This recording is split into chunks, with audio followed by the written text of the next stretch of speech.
Hey all, you're watching Yamini's Level Up, where you can improve your communication skills in English and personality development.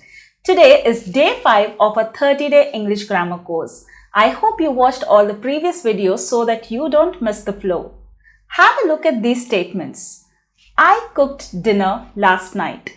She played the piano when she was a kid. He sat down and took out his notebook. What do you observe in these statements?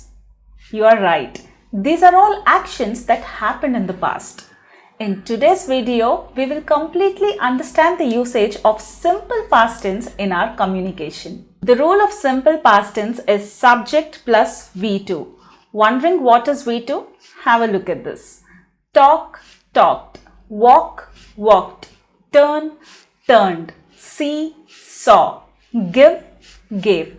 If you observe the words in the first column, these are all verbs in its base form and they are also known as V1.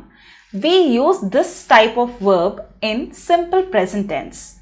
Now V2 is the simple past tense of these verbs like walked, talked, turned, gave, saw, met, right? So the rule of simple past tense is subject plus V2, where V2 is the verb that ends in ed. Right? So don't worry too much about V1 and V2. Just remember that whenever you're using a sentence or a word in simple past tense, you simply have to add ed to the verb like walked, talked, turned, right?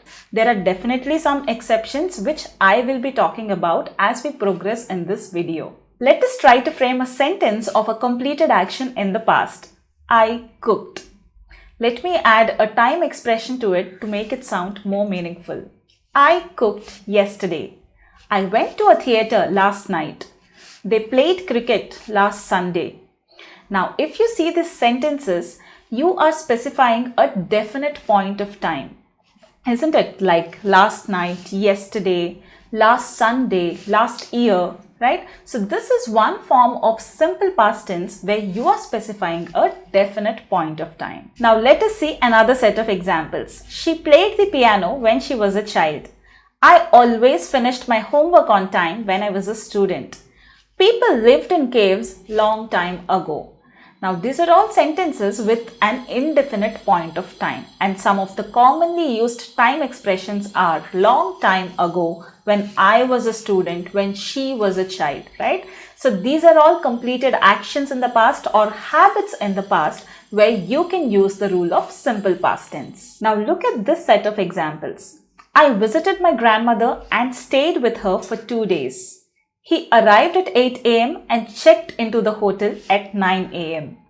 He sat down and ordered a coffee. If you look at these sentences, it's not just one action, but they are series of actions that happened in the past. Even in this case, you need to follow the rule of simple past tense. So the simple past tense is used to describe completed actions in the past or habits in the past or a series of actions that got completed in the past. You may also add frequency adverbs like often, always, usually. For example, I always finished my homework on time when I was a student. One good thing about the rule of simple past tense is, irrespective of the subject in the sentence, you need to add ed to the verb. Like I played, he played, she played, they played, right? However, there are certain verbs where you need to add ied, like hurry, hurried, carry, carried, marry, married. Now, in this case, all these verbs are ending with y and there is a consonant right in front of y. In such words, you need to add ied. As such, all the verbs either end with ed or ied. However, there are some exceptions. Now, we need to discuss those exceptions because these are the words that we use in our daily conversations. These are irregular verbs. Things get a little complicated when you use irregular verbs. Some of the examples. Cost. It's not costed. It's cost. Freeze. It's not freezed. It's froze. Fly. It's flew, not flied. Buy.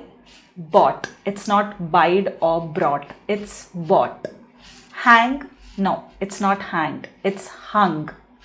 Well, there is also hanged, but that you use only when someone is hanged for a crime, right? Otherwise, in our regular conversation, you are supposed to use hung. I hung the picture on the wall. It's not I hanged the picture on the wall. That's incorrect. Well, these are some of the commonly used irregular verbs with the simple past. This is how you're supposed to use them in simple past. There are no shortcuts. You have to memorize them. The only way is to start using them in your daily conversations, and then you will automatically learn. Some of them you use, you know, but there will be few of them which you're bound to make mistakes. I'm giving few of them here for your reference. So if I have to summarize today's video, the rule of simple past tense is subject plus V2, where V2 is the verb ending in ED. Of course, it's different for irregular verbs. You don't have any option other than memorizing them. There is no other shortcut. I have a simple exercise for you guys. List down 3 statements in simple past tense. 1 should be a completed action in the past. 2, a habit of yours in the past but it is not present anymore. 3, a series of completed actions. Like we have seen, I sat down and ordered a coffee, something like that. Put it in the comment section below and I will let you know if it is correct or wrong. This completes our day 5 of a 30-day English grammar course. Thank you guys. This is Yamini signing off, and yes, do not forget to hit that subscribe button if you haven't.